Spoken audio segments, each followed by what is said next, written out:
Hello, Robert, Dr. Bob Gardner here of the ETSU Math and Stats Department, and we're going to do Precalculus 1. So first I will share, and we'll start at the beginning. Well, maybe a little bit after the beginning. I would consider the background material necessary for Chapter 1 is Appendix A in Sullivan's Precalculus book that we're using for these notes, 10th edition. That's what these notes are based on. You need to feel comfortable with ideas of the real number line, a few geometric ideas, a few elementary algebraic manipulations, solving linear equations, solving quadratic equations as well. If you do not feel comfortable with that, then you need to spend a little quality time with either the online notes I have posted for Appendix A from this reference or the online videos I have posted for these from the same reference. But that will be assumed as background material, and running under that assumption, let's look at Chapter 1. So Chapter 1 is about graphing. In the Cartesian plane, we'll graph points, we'll graph some elementary functions, maybe some circles as well. We won't graph just by randomly plotting points. That's a bad way to graph a function. Our goal here, in some sense, is ultimately to graph functions. You won't be good at graphing arbitrary functions until you've had Calculus 1. But you will be good at graphing lines and parabolas. We won't touch on conic sections in Precalculus 1, but you'll touch on that in Precalculus 2, as well as graphing trig functions in Precalculus 2. So there'll still be some limitations, but you're getting there. Section 1.1 is about distance and midpoint formulas. So what we'll do is introduce the Cartesian plane, taking the real number line as assumed background. That's covered in Appendix A1, I think it is. So we'll introduce the Cartesian plane, or the rectangular coordinate system. We'll introduce the distance formula, which, by the way, is based on the Pythagorean theorem. So there's some background that's assumed as well. Distance between two given points is determined by the distance formula. The midpoint formula finds the point that's midway between two given points in the Cartesian plane. Recall, Appendix A1, that the real number line is represented by a line on which each point is associated with some real number. The origin of the number line is the point associated with the number 0. We're not interested alone just about real number lines. We want two real number lines. And what we're going to do is take two real number lines, one horizontal, call the x-axis, the other vertical, call the y-axis, and we'll intersect these at their origins, the points corresponding to 0 on each, and this produces what's called the xy plane, or the Cartesian plane. The point at which the lines intersect is called the origin of that plane, just as you have an origin of a number line. And the x and y axes are also called the coordinate axes. So we get a situation like this. Here's the horizontal x-axis. Here's the vertical y-axis. Since one's horizontal and the other is vertical, they intersect at right angles. Now we want to talk about coordinates of points. So for any point P in the xy plane, just as you did with any point on the real number line, we'll associate some numbers. So for point P, this point in the plane can be located using an ordered pair xy of real numbers with the following standard. Let x denote the sign distance of P from the y-axis, signed in the sense that if P is to the right of the y-axis, x is greater than 0. If P is to the left of the y-axis, then x is less than 0. Similarly, let y denote the sign distance of P from the x-axis. If the point is above the x-axis, then we take the y-coordinate to be positive. If the point is below the x-axis, then we take the y-coordinate to be negative. So the punchline on this is positive things occur to the right and up. To the right for x, up in terms of y coordinates. Also, this sounds weird, but you're measuring the sine distance from the y-axis and calling that the x-coordinate. Similarly, the y-coordinate is the sine distance of the point from the x-axis. So x-coordinates are distances, sine distances, from the y-axis, and y-coordinates are sine distances from the x-axis. I wouldn't get too bogged down in that because you're familiar with this and you know how to plot points. These xy ordered pair together is called the coordinates of point P, and here's a little example. It's figure 2 from the book. Here's the point 3, 2. You know, we'll go, first coordinate's 3, so we'll go 3 units out the x-axis. Second coordinate is 2, so we'll go 2 units up the y-axis, and that yields this point here. Notice the x-coordinate 3 is in fact the distance from the y-axis, and the y-coordinate 2 is the distance from the x-axis. So whatever you're comfortable with, I'm sure you know how to plot points. This idea that the x-coordinate is the distance from the y-axis, like I said, maybe we won't get too bogged down in that. Oh, 3 and 2 are both positive, so we went right and up. How about -3, 1? Well, -3 is negative, so we'll go left. It's the x-coordinate. We'll go 3 units out the x-axis to the left from the origin. So that takes us in the negative direction, the left direction. And 1 unit up, 1 is positive. So we got that going for us. So 3 back, 1 up because of the negative and the positives. And again, the sine distance of this point to the y-axis would be x-coordinate, is -3. The sine distance is -3. In these little inserted bracket things they've given here, they're giving the actual distance, not the signed distance. So granted, the distance is 3. Distance is never negative. Sine distance comes with a direction, a left, right, or an up, down direction. Here we get the point to the left of the y-axis, so the x-coordinate is negative. -2, -3, they're both negative, so that'll be 2 negative directions. That'll be to the left and down. To the left, 2 units to x equals -2. Out the y-axis, 3 units in the downward direction since it's negative. Back to -2, down to a y-coordinate of -3. There's the point -2, -3. 3, -2. Similarly, 3 units out the x-axis, 2 units downward along the y-axis because of the negative sign.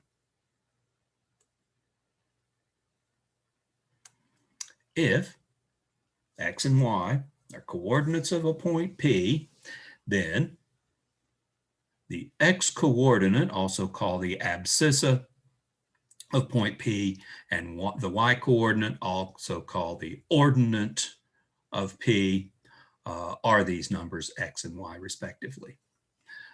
We identify the point P by its coordinates. Maybe we write P or P equals x comma y, ordered pair. Don't forget the parentheses, that's important. And we might refer to the point x comma y, or the point whose coordinates are x comma y. Arguably, there's a distinction between the point itself and the coordinates of the point, but I don't think we want to get too involved in that. Also, this positive is to the right, negative is to the left for the x's, positive is up, and negative is down for the y's, allows us really to partition the plane into 4 quadrants. And we can determine which of these 4 quadrants are under discussion based on left, right, and up, down, which we'll address in terms of positive and negative x coordinates and positive, negative y coordinates. And that's the next definition. And says the coordinate axes divide the xy plane into 4 sections. These things are called quadrants. In quadrant 1, both the x and the y coordinates of all points are positive. In quadrant 2, x is negative, y is positive.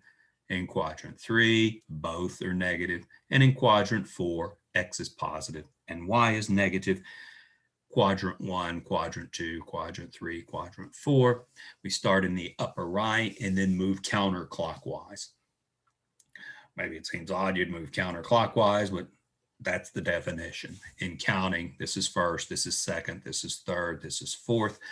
Get used to this counterclockwise movement through the plane. Not that it affects us so much, but when you start dealing with trig functions, the fact that things tend to move in the counterclockwise direction is a common thing.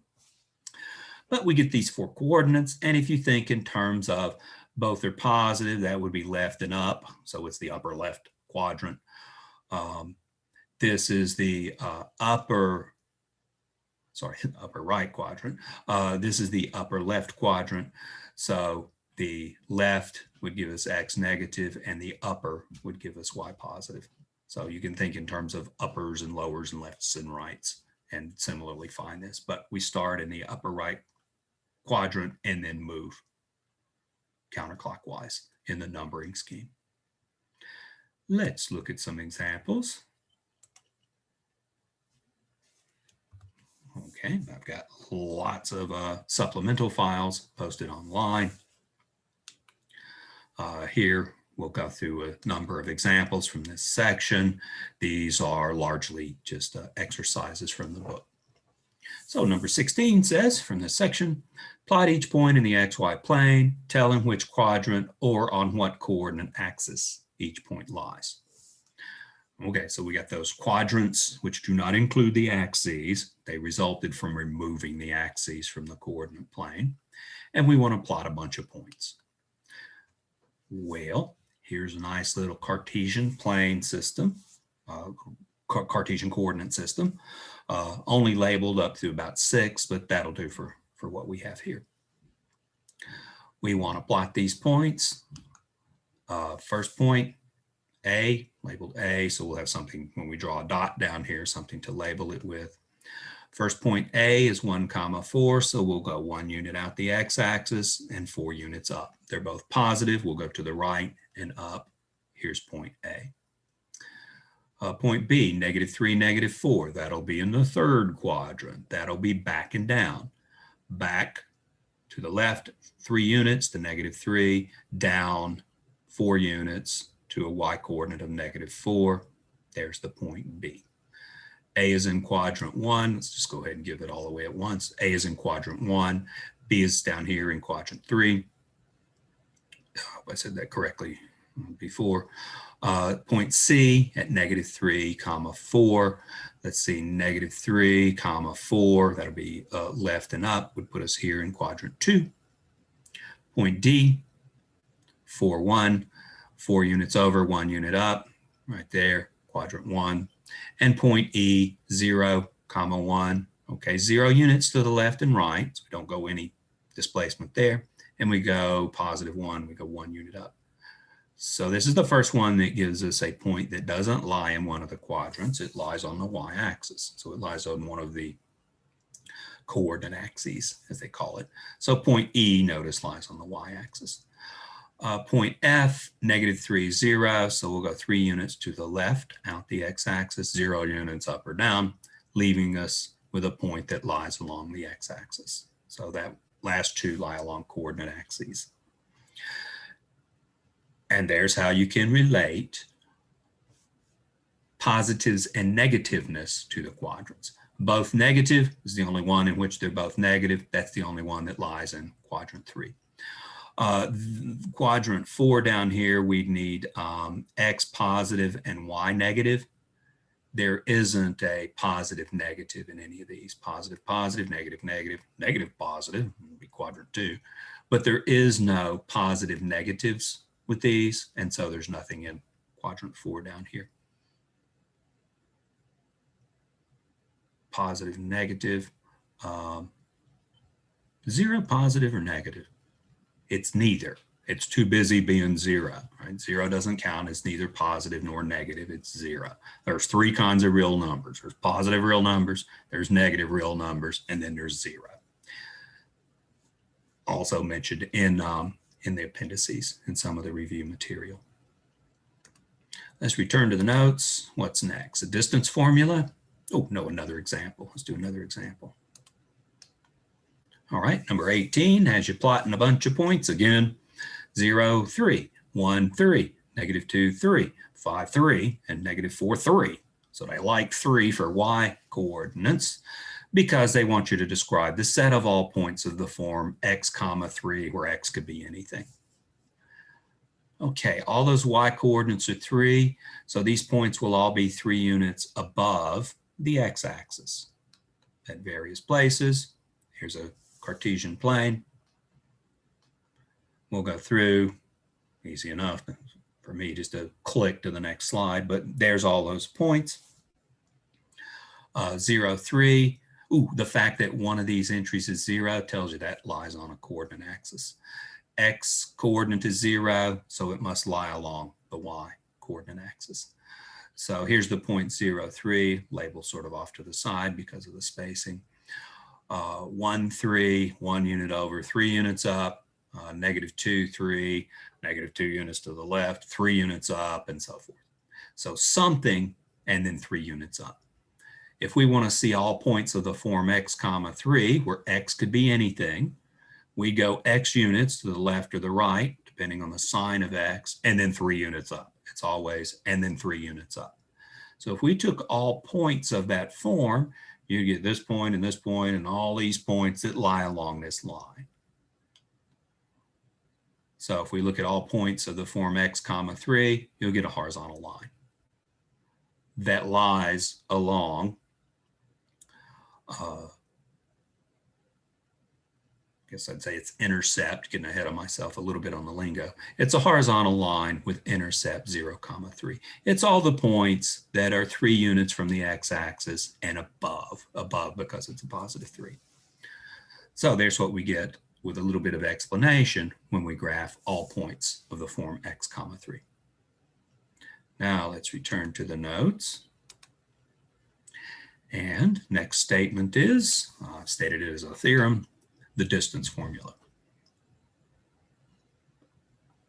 It says the distance between 2 points, P1 equals x1, y1.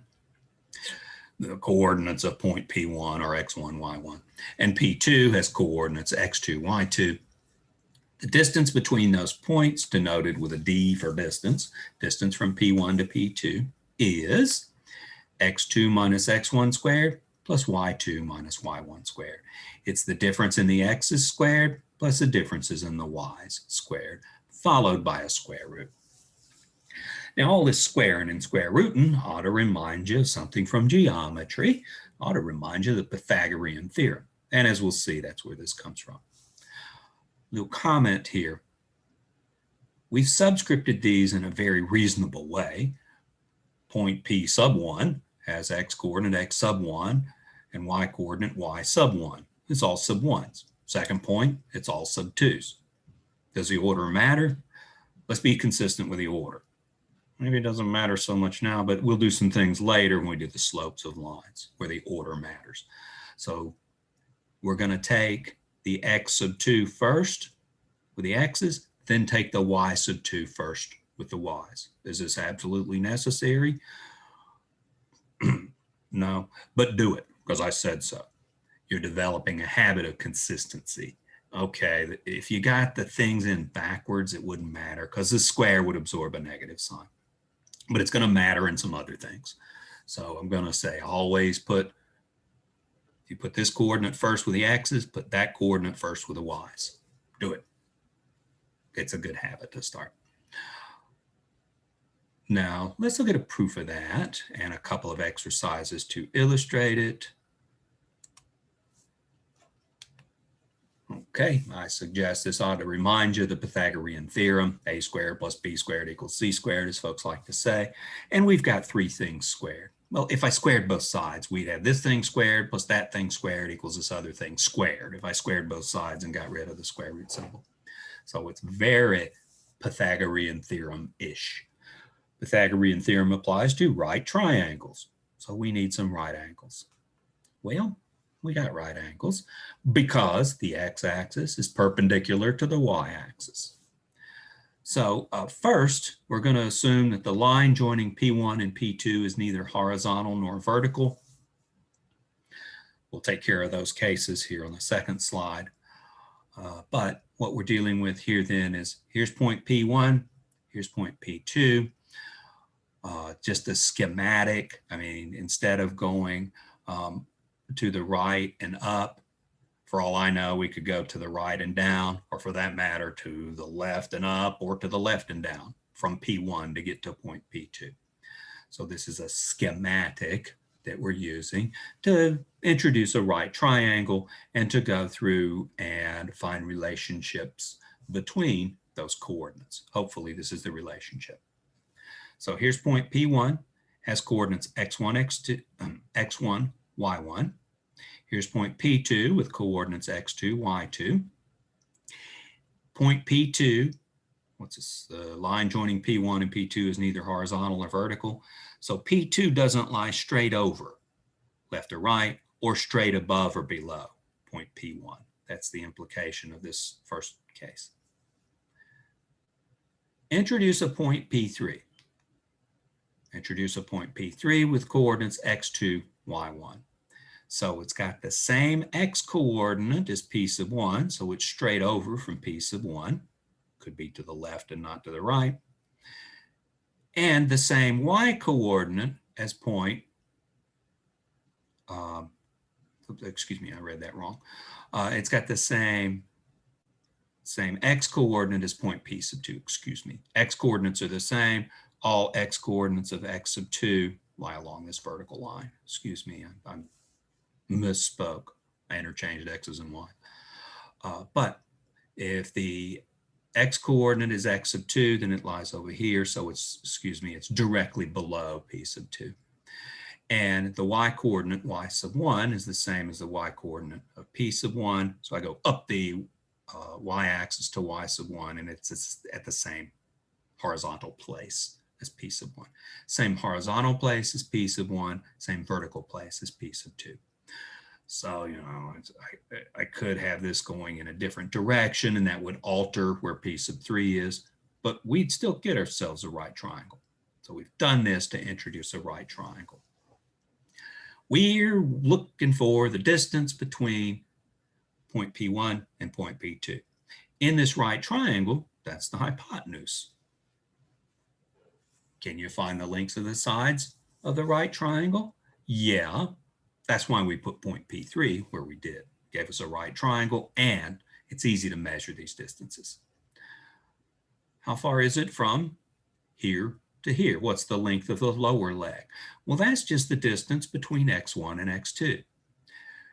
You measure distances along a real line using absolute values of differences. It's in the appendix.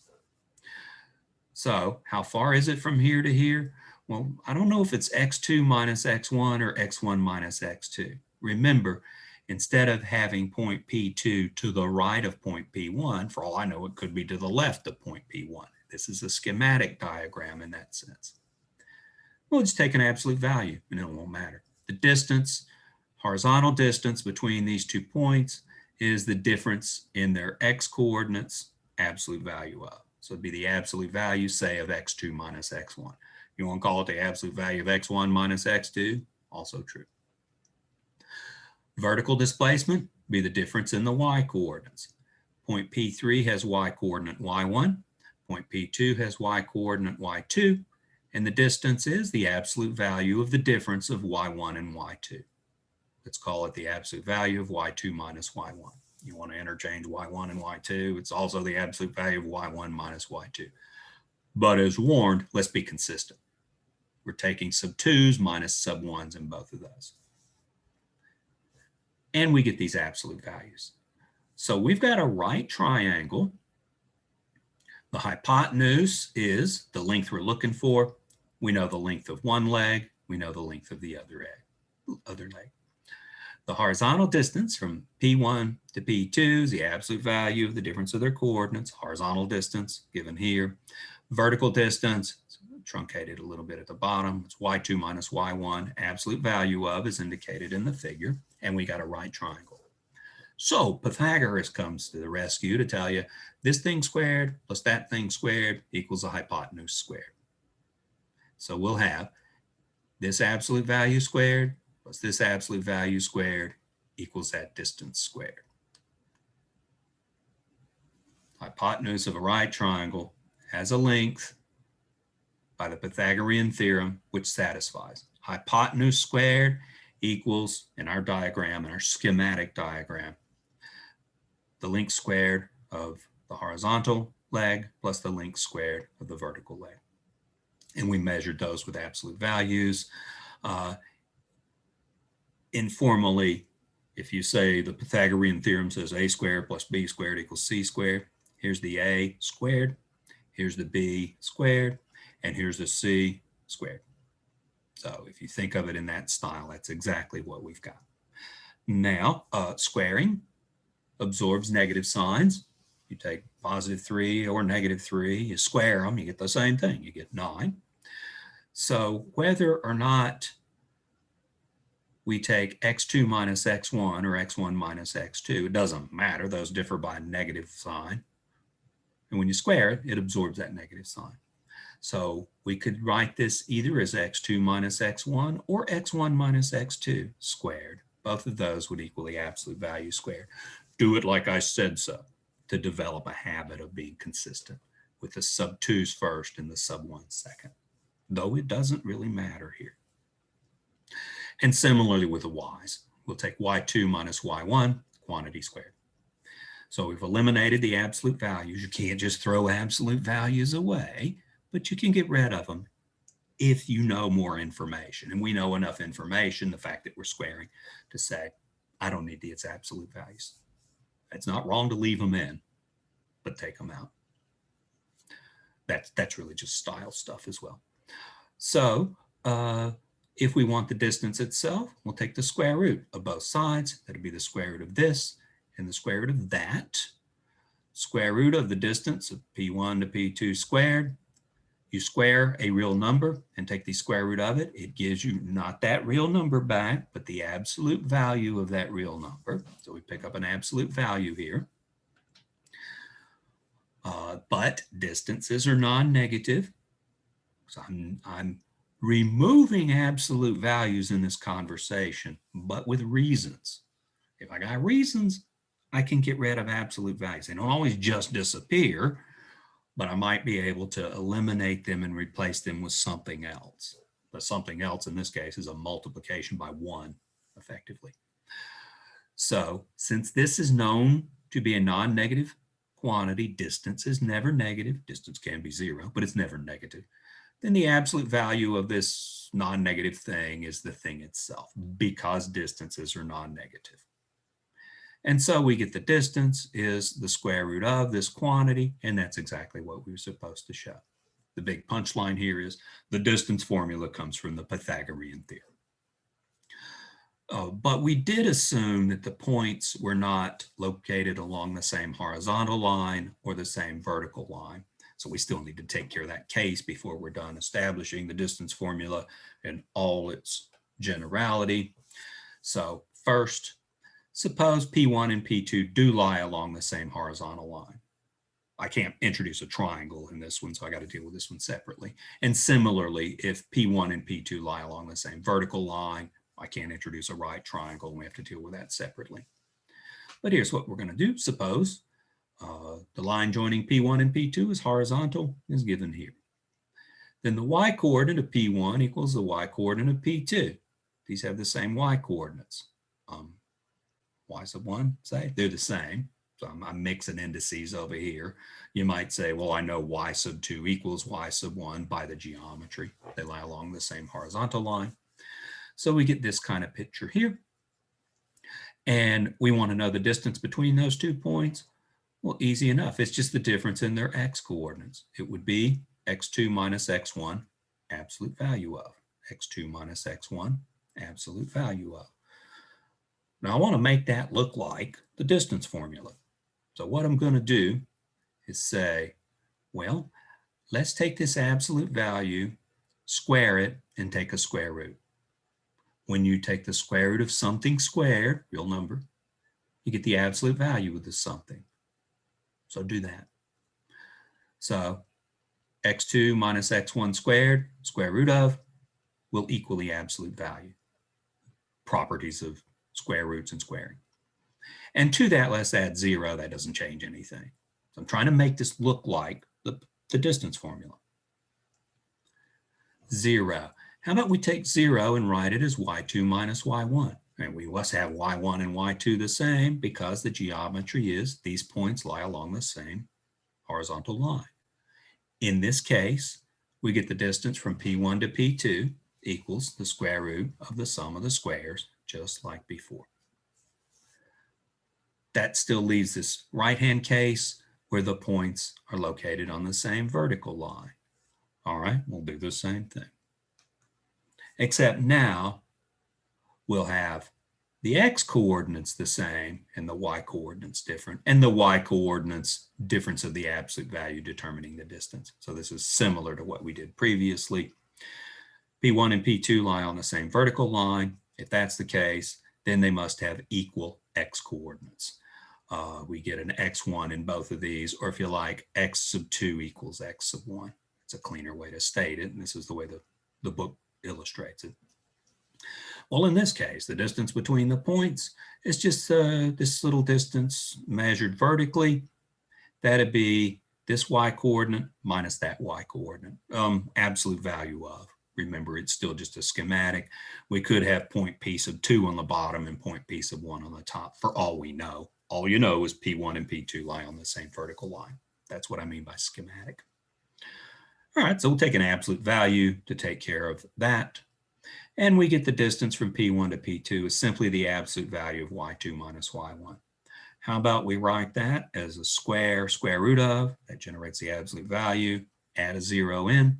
Oh, and by the way, let's express that 0 as x2 minus x1 squared, because x1 equals x2. That really is 0. And this looks just exactly like what we claimed. So these little special cases about points being on horizontal or vertical lines, it's easy to measure distances if you know coordinates of points on the horizontal or of same vertical line. But the distance formula still holds in those cases as well. So returning to the notes real quick, this formula is good for any points x1, y1, x2, y2, any points with coordinates x1, y1, and coordinates x2, y2. Let's illustrate that with some examples. Find the distance between 2 points. Okay, let's do this nice and slow. There's a distance formula. They gave you P1 in the notation we're using.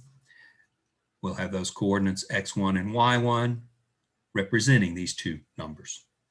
So what we've got is x1 equals 2, y1 equals -3.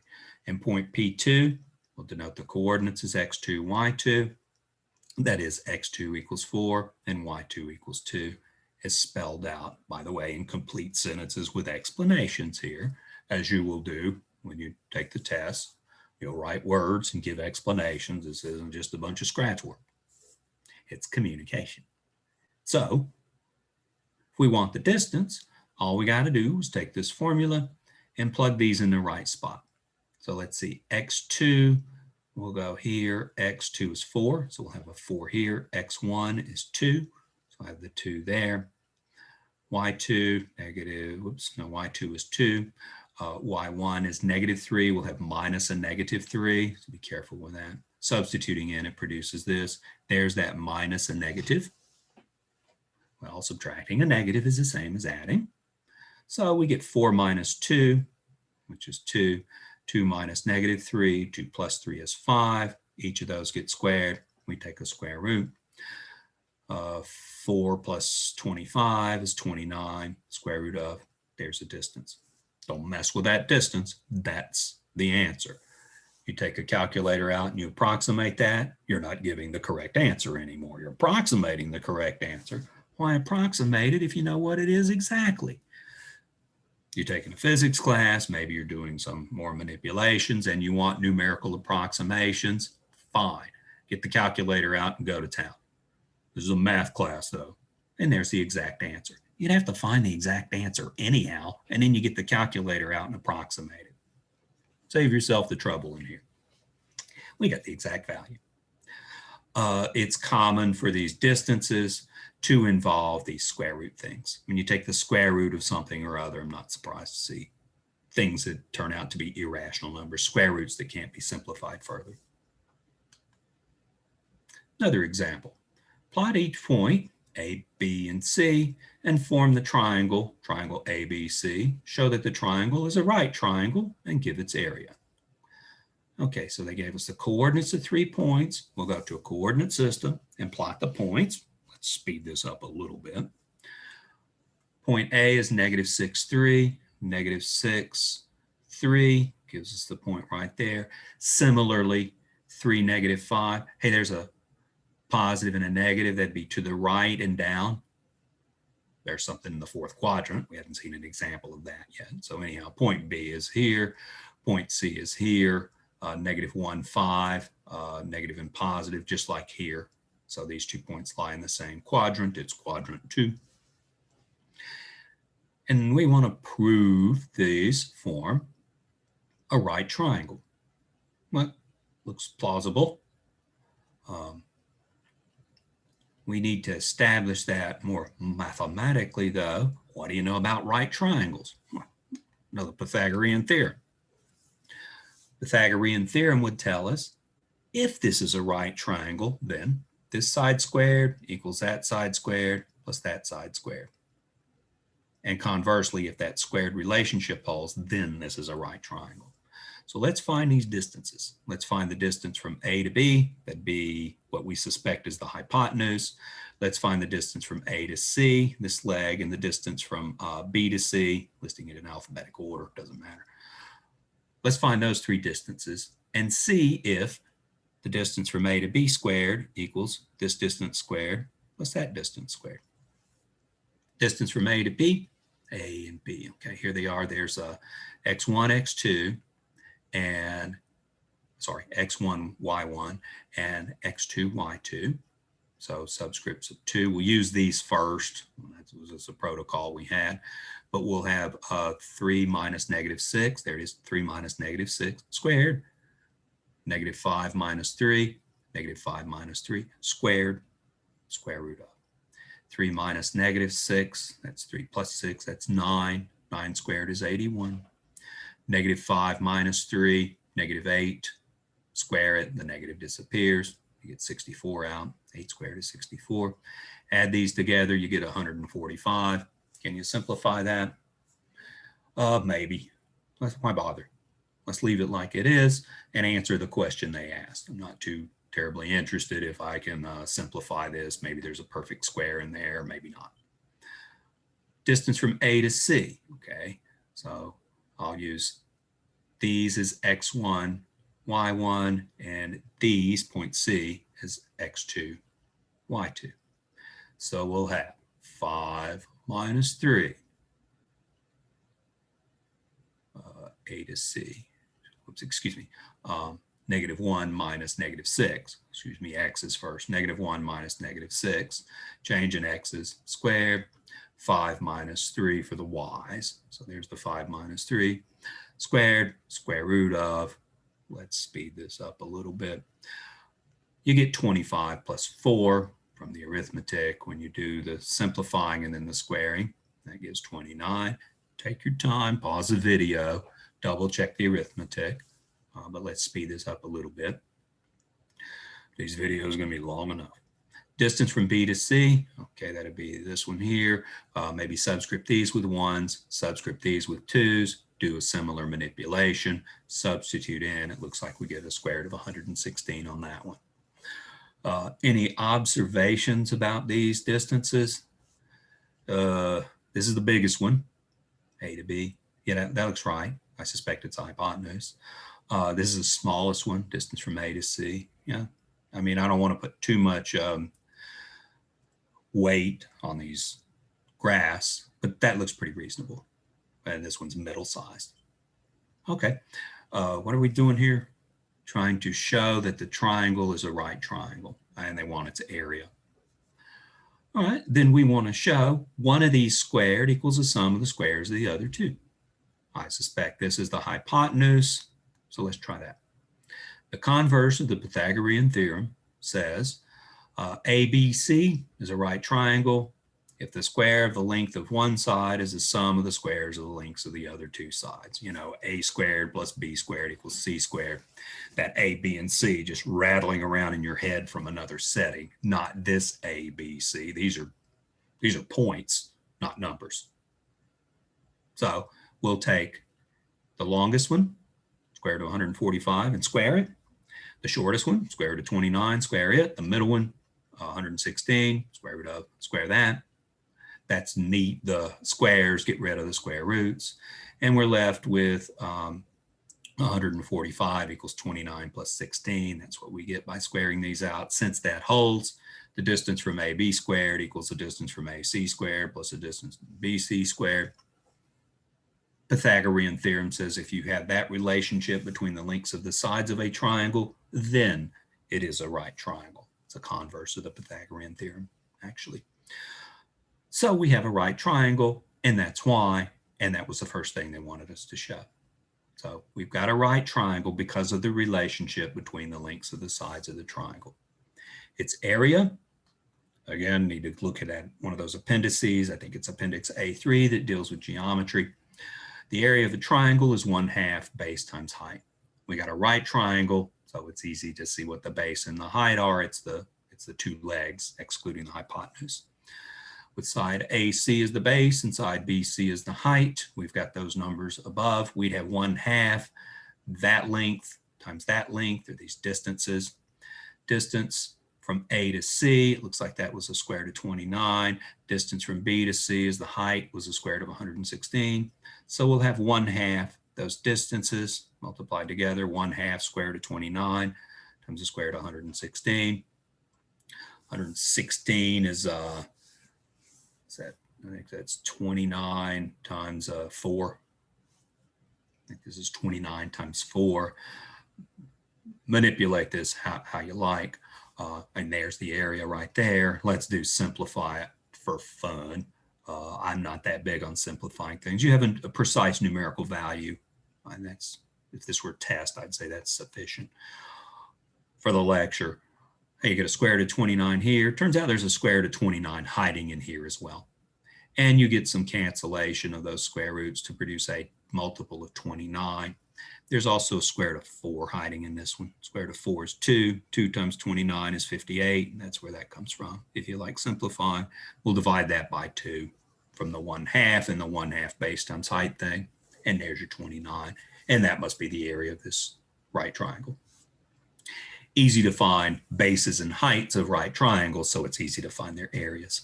Other triangles, if you can find their bases and heights, then finding their areas is easy too.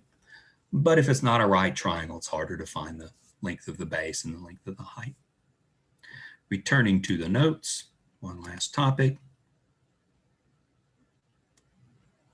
is midpoints.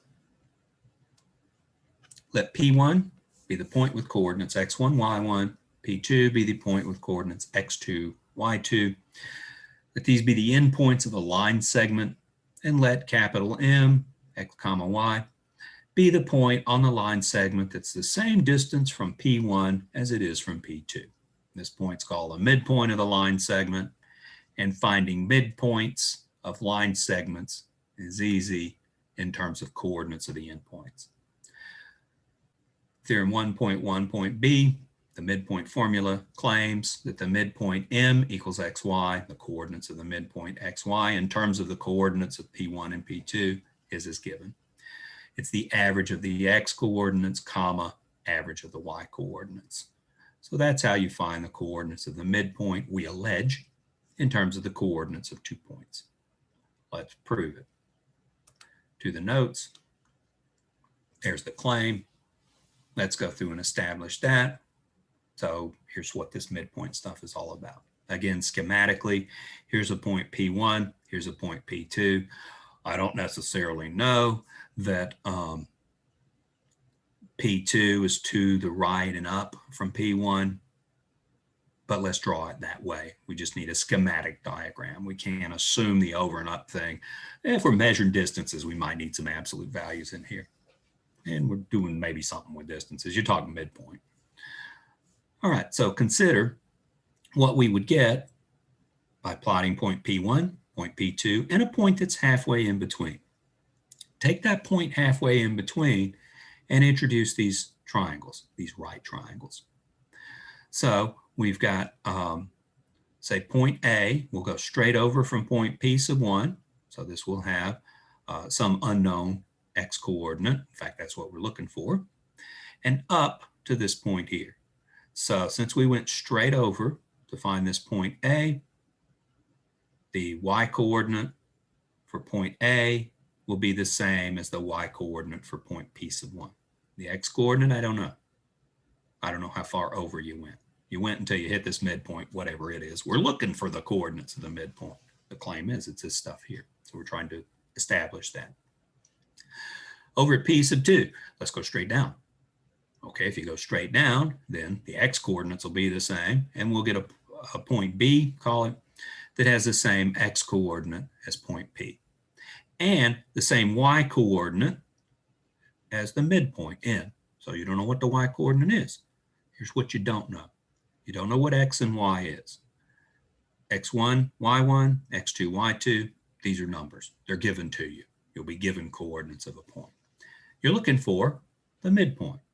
Don't know what x and y is. That's what we're trying to figure out. So we'll introduce these two other points.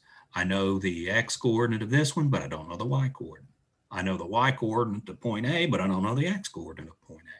They correspond to the x and y coordinates of point M. All right. Now, what we're dealing with here is congruent triangles. So classical Euclidean geometry tells you these two triangles are congruent. It's angle, side angle. That rings a bell from high school geometry. If not, take a look at least the notes part of Appendix A3, where that's discussed. This angle in this little triangle on the upper right is the same as this angle in this little triangle on the lower left. We're dealing with, say, the hypotenuse, say the line segment P1, P2. We're dealing with this as a transversal, cutting these two parallel lines, these two horizontal lines. If I were to extend this, here's a horizontal line, here's another line. These are corresponding angles in two parallel lines cut by transversal. So that's the reason these two angles are the same. These two angles are the same for similar reason, except now the two parallel lines are the vertical lines. It would be determined by this. This is still the transversal. Corresponding angles are equal. So we've got this angle equal to that angle, and this other angle equal to that other angle. Oh, and these two sides are the same. Why is that? Because M is the midpoint of the distance from P1 to P2, the point halfway between. So these two sides have the same length. So we've got same angle, then same side, then same angle, angle, side, angle, congruent triangles. So that means their corresponding parts are equal. So if we were to look at x minus x1, so we're taking this minus this. The way we've drawn it in the picture, it actually is a distance, but that's not relevant. It could have a negative sign in it if P1 and P2 had different relative locations. But we're looking at this sine distance here and saying that sine distance there equals the sine distance up here. Sine distance up here would be right minus left. It'd be x sub 2 minus x. So here we took x minus x sub 1 for that distance. Next, x2 minus x would be that horizontal distance, the sine distance. So we'll set those equal to each other and solve for x. We want x in terms of x1, x2, y1, and y2. We want the unknown in terms of the knowns. Solve for x, so how about we take this negative x to the left-hand side, giving us 2 x's. Let's take this x sub 1 to the right-hand side, it'll become positive, giving us 2x equals x1 plus x2. Again, pause the video if the arithmetic bothers you and read through it more slowly.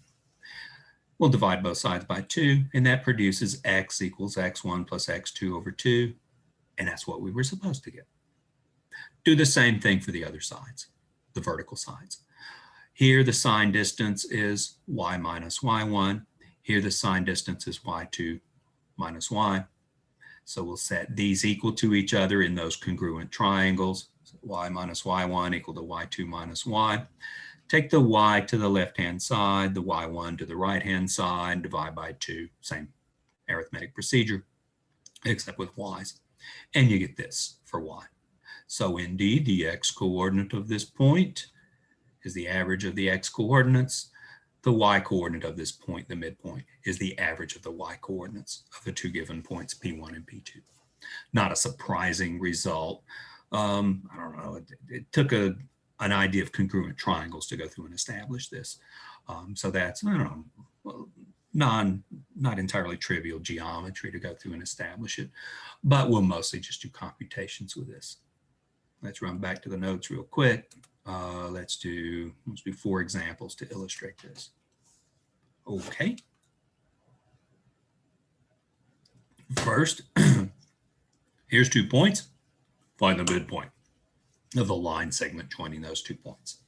P1 is 2, -3. P2 is 4, 2. Okay. Here's the midpoint formula. We'll start with that because that's what we're going to use. Notice the use of sentences, laying out a plan. They ask about midpoints. I state the formula for the midpoint.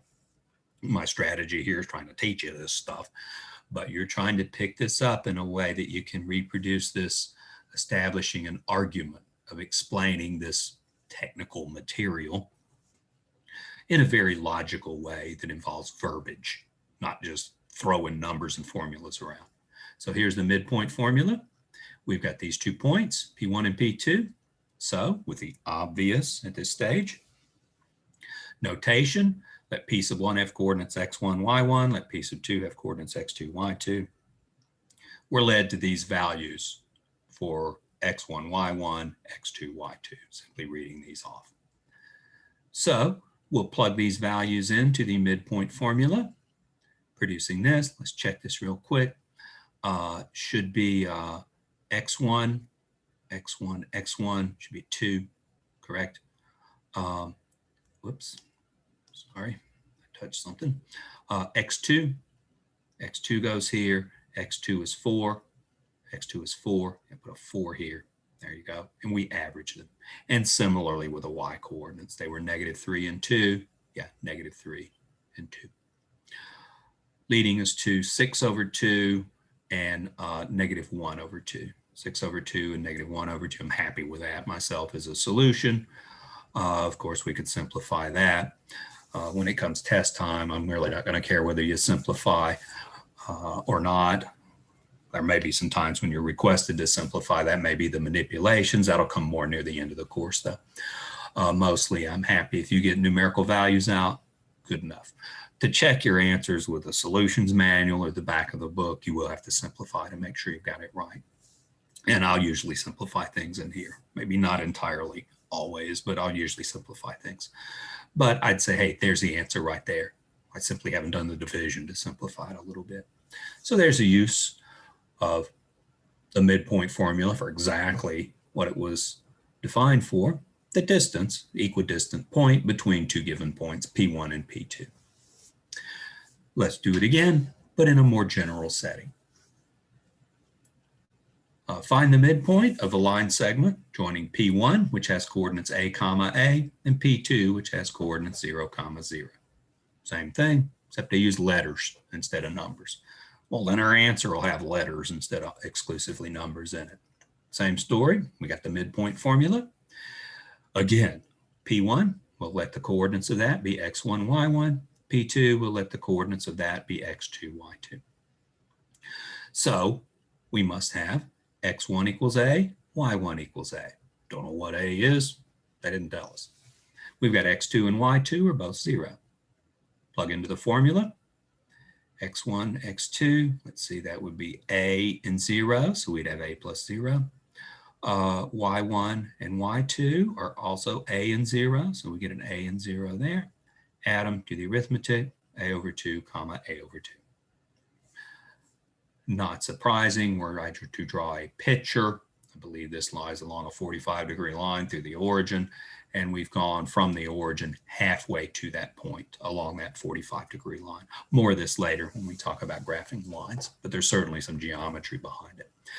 You don't really need to know that to answer the question. You just need to know the midpoint formula and what to put where, A's and zeros in this case. Something a little more sophisticated. There's an equilateral triangle is one in which all three sides are of equal length. If two vertices of an equilateral triangle are 0 and 4, 0, 4, and 0, 0, find the third. So we're given this point as a vertex of an equilateral triangle, and this point, the origin, as a vertex of an equilateral triangle. Find the third vertex. How many ways are there to do this? Well, let's draw a picture. So here's the 2 points, 0, 0 in blue, 0, 4 in blue. So if we're going to make a triangle, we got to find a third point so that this distance, what distance is that? Well, it's 4, obviously, because these 2 points lie on the same vertical line. So we've got side of length 4 when we join these two. I need another point that's 4 units from both of these. So we could have something like this. Where's that third point? Not exactly sure. That's where the algebra comes in. You know, we could have gone to the other side as well, and also get another point over here to make a nice little equilateral triangle. So let's do this. I need a third point that's 4 units from both of those points. How about we draw circles of radius 4? Let's take a circle of radius 4 centered at this point, so it's this one. And let's take a circle of radius 4 centered at this point, so it's this one. So the points that are 4 units from both of these two given points would be where these two circles intersect, and they intersect in 2 points. Can you tell me from the graph what the coordinates are? Looks like the y coordinate's probably 2 on both of those. I wouldn't trust this image. I think I probably made it in PowerPoint. It's not a graphing utility that created it. But that seems right, that maybe the y coordinates would be 2. And the x coordinates, I really can't tell. Something between 3 and 4, but I can't tell. And even that I might be suspicious of, because this might not be a very good image. But the plan is to introduce these 2 circles centered at the 2 given points and make them of radius 4. The distance between these 2 points is 4. So schematically, here's your picture of a equilateral triangle. From here to here to here to here, between those 3 points, that'll form an equilateral triangle. 4 units on this side, 4 units from here to here, because this is the center of a circle of radius 4, and 4 units from here to here, because this is the center of another circle of radius 4. And these points lie, this point lies on both of those circles. So distance 4, and the same holds for this left point. How many of these triangles are possible? The answer is 2, because we got these 2 points that can act as a third point on that triangle. They want to know the vertex. Okay, so we'll have to set up some distance formula stuff. All right, let xy be a point, distance 4, from both the point 0, 4 and the point 0, 0. So we're not going to deal with a formula for a circle. It's too early for that. Well, I think we'll do that before the course is over, and you'll do a bunch of it in Precalculus too. But we want the distance from this unknown point xy to point 0, 4 to be a distance of 4, and also from the point 0, 0 to be a distance of 4. So let's find those distances. Distance from unknown point xy to the point 0, 4, that would be, say, x minus 0 squared plus y minus 4 squared. Difference in x coordinates squared plus difference in y coordinates squared. Square root of from the distance formula. Now let's plug in the zeros.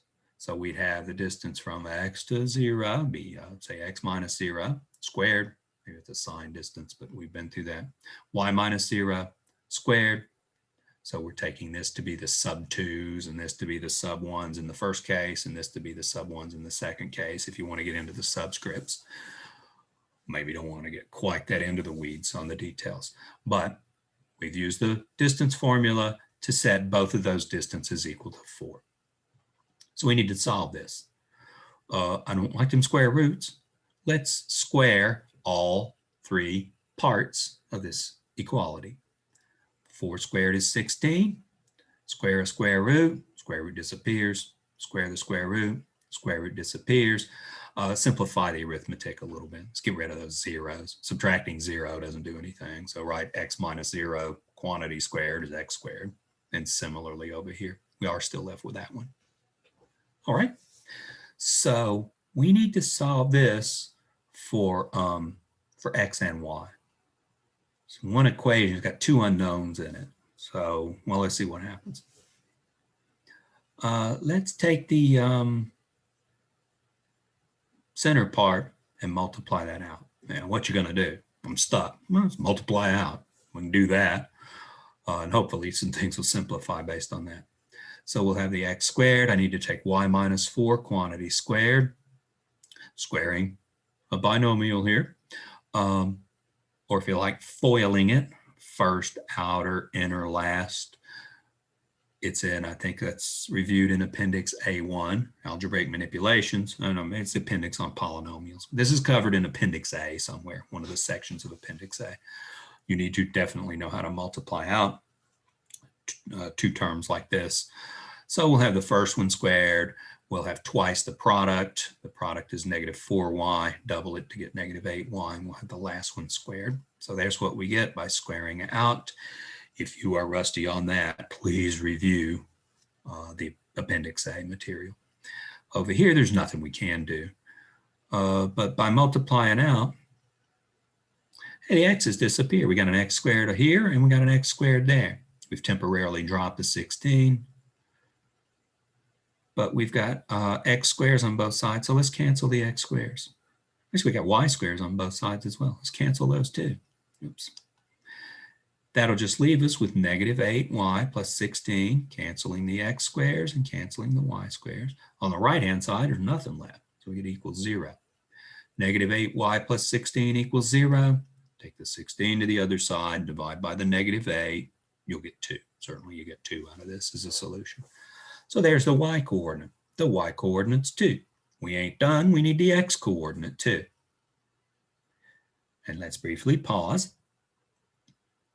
What are we doing? We're looking for the coordinates of points. Let's go back. Those 2 points. We're looking for the coordinates of these 2 points. We just got that the y coordinate is 2 for both of them. Oh yeah, we thought so. And the algebra justifies that. It's the x coordinates that I don't know. I'm guessing one of them is between 3 and 4, and the other one is between negative 3 and negative 4. Guessing. Back to the computations. All right, so we know what y is. Let's figure out what x is.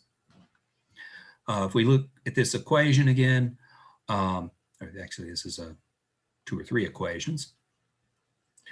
Let's plug in y equals 2 into one of these. How about we take the fact that 16 equals x squared plus y squared and plug y equals 2 into that.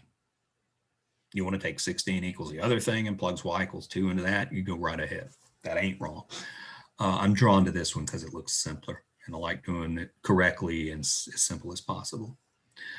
So we'll plug y equals 2 into the equation. 16 equals x squared plus y squared. That'll give us 16 equals x squared plus 2 squared. 2 squared is 4. Subtract that from both sides, and you'll get 12 equals x squared. X squared equals 12.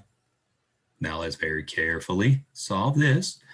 We'll take square roots of both sides. Be very careful. What do you get when you take the square root of something squared? You don't get the something. The square root of x squared does not equal x. That's not the whole story, at least. It's part of the story. The square root of x squared is the absolute value of x. The square root of 12, that's a square root of 12. 12 is 3 times 4. The square root of 4 is 2. I can rearrange it like this if I'm into simplifying. I will be in the notes, I guess. So we got the absolute value of x equals the square root of 12 or equals 2 square root of 3. So what does x equal? Well, it could either be positive 2 on the square root of 3 or negative 2 on the square root of 3. If the absolute value of x equals this number, then x itself is plus or minus that number. And there's where we got the 2 points. So we get x is plus or minus 2 on the square root of 3, y equals 2. That gives us 2 points. We get positive 2 on the square root of 3, comma 2, from the y value of 2. And we get negative 2 on the square root of 3, comma 2. So in hindsight, that was the 2 values. Square root of 3 is, I don't know these things off the top of my head. It's something like 1.6 or so. So if I multiply it by 2, I get like 3.2-ish, something like that. Let's look back at the picture. 3.2, plausible. So it looks a little bit bigger than that. And I may not remember the square root of 3 very well. But yeah, I got something between 3 and 4. I'm pretty confident. Oh, and I got the negative to also be between -3 and -4. So the picture seems to align well with the numbers. And they ask us how many triangles are possible. There's 2 points possible, and so there's 2 equilateral triangles that result in this situation. Finally, let's do an application. Can't be too involved because all we know is a midpoint formula and the distance formula. This is an application, if memory serves, using the distance formula. The story is a hot air balloon headed due east at an average speed of 15 miles per hour and a constant altitude of 100 feet passes over an intersection. See the picture, here's the intersection. Find an expression for the distance d measured in feet from the balloon to the intersection t seconds later. There's a hint, and here's why there's a hint. Oh, they're mixing units together. They're using miles and feet. So we'll need to find a common unit, either miles or feet. Oh, they're also mixing time units together. Here they've got hours, and they ask us to use seconds. So we'll have to deal with converting hours to seconds as well. And that's what the hint tells you. 1 mile is 5,280 feet. And 1 hour relates to seconds is 3,600 seconds. So there's how we'll convert miles into feet, and here's how we'll convert hours into seconds, first off. Secondly, we need a picture. So we're going to use the fact that distance equals rate times time, also some background material. They've given us a rate, 15 miles per hour. We'll have to change it into the appropriate units. They've given us a constant altitude. We got horizontal motion, moves at a rate of 15 miles per hour, stays at a constant altitude. So it's hovering and moving horizontally. They want to know how far it is from this intersection. Schematically, we get a diagram that looks something like this. So here's what's happening. Here's the intersection. Here's a balloon 100 feet up. Let's introduce coordinate axes where we've got 100 feet up. Balloon was moving at a certain rate, and that'll determine how far it is from the intersection as a function of time. Never mind where this came from just yet. But view it as something like this. At t equals 0, the balloon's right above the intersection. As time goes by, the balloon moves to the right and stays at the same altitude. Physically meaningful or not, they've given you this problem because you've got the equipment to solve this problem. So that's where a lot of these word problems come from. All right, first this thing about miles per hour. Let's deal with that in terms of seconds because they want to measure things in terms of seconds. We'll use conversion factors. Conversion factors are simply things that change units. You know 5,280 feet equals 1 mile. So if we take the quotient, 5,280 divided by 1, feet divided by miles, that's equal to 1 because these are the same size. Similarly, 1 hour equals 3,600 seconds. So this equals 1. We've really multiplied these conversion factors. We've really multiplied by 1 a couple of times. Now we did this because we'll get cancellation of units, just like you have cancellation of numbers. Here we've got miles in the numerator. Here we've got miles in the denominator. Those miles will cancel. Here we've got hours in the denominator. Here we've got hours in the numerator. Those hours will cancel. Here we've got seconds in the denominator and seconds in the numerator. Those seconds will cancel.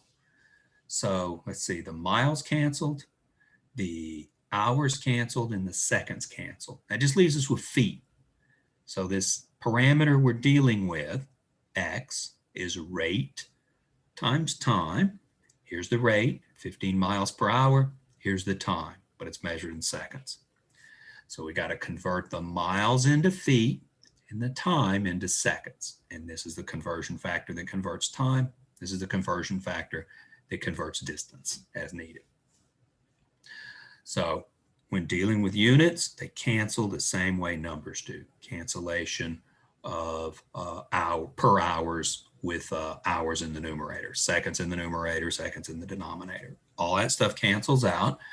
The numbers we got to deal with, we get 15 times 5280 times t in the numerator. In the denominator, we get just the 3600 times 1, if you like. So numerically, here's what you get. In terms of units, everything canceled but feet.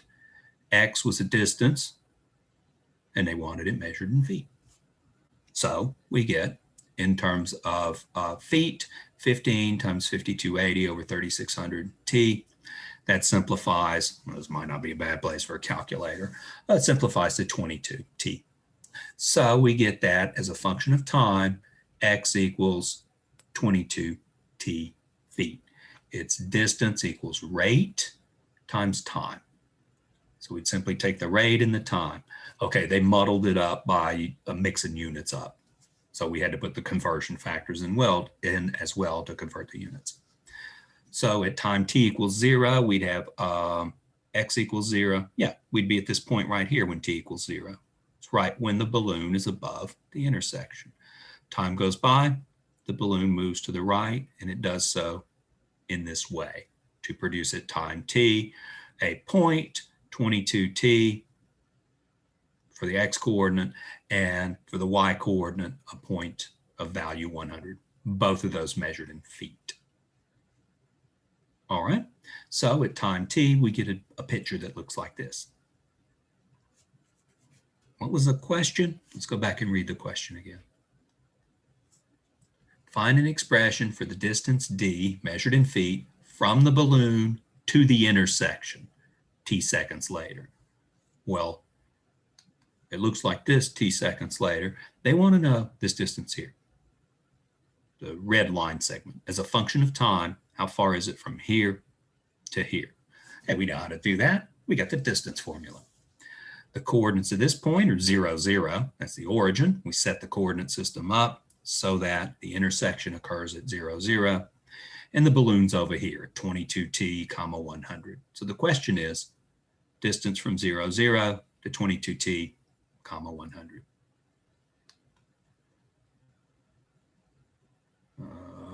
So distance from 0, 0, the intersection to the balloon, 22t, 100. We'll take difference in x coordinates, be 22t minus 0 squared. Distance in y, difference in y coordinates, 100 minus 0 squared. Square root of, multiply 22t times itself, 22 squared, this is 484. We get the t squared in there as well. 100 squared is 10,000. So we get something like this. Possibly this simplifies. Yeah, 4 divides this and this. So we could change the form of this. Probably the solutions manual writes it somewhat differently. But there is that distance. And by the way, that's a distance is a function of time. And that distance is measured in feet.